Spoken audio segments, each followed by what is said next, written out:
Thanks for watching. I'm Katie Moore. And I'm Cherise Gibson. New Orleans police are investigating a deadly triple shooting in the St. Claude neighborhood. The gunfire early Saturday morning left one teenager dead and two others hurt. Paul Murphy's joining us in the 1100 block of Bartholomew tonight, where it all happened, with the latest on this story. Paul?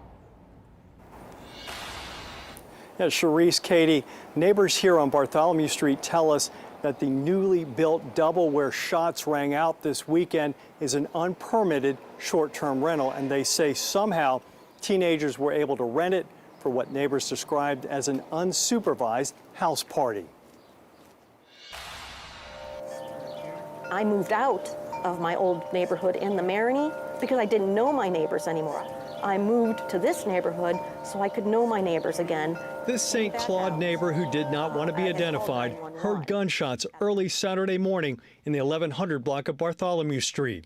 She went outside to investigate and called 911. As I walked back past the front of my house, just as I got to the base of my stairs, more gunshots rang out. I didn't see a muzzle flash, but I knew it was coming from the direction of that house, so I dove back inside. According to New Orleans police, when officers arrived shortly after 1 in the morning, they found a 16-year-old boy dead. He was later identified as Jacquet Quinn.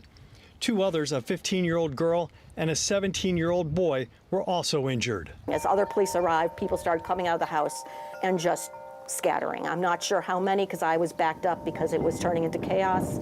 I was afraid there would be more shooting. After the shooting, the city cited the owner of the property for allegedly operating and advertising it as a short-time rental without a permit. Neighbors say it appears teenagers somehow rented it for a house party that turned violent. How do teenagers get alcohol? How do teenagers get drugs? How do teenagers get guns? Who's renting these kids whole homes to party in? Hotels wouldn't do it. That's why they're doing it here, because there's no security. There's nothing anyone can do. Neighbors are now calling for the city to crack down on unpermitted short-term rentals. I thought the city wasn't giving out short-term rental licenses right now, so they can't enforce it. So, you know, it's Wild West at this point. And we were unable to reach the property owner for comment, but a city spokesman confirms that the property had a history of violations before the shooting. The city has now issued a cease and desist order. We're live in the St. Claude neighborhood. Paul Murphy, Eyewitness News. All right, Paul, thank you so much.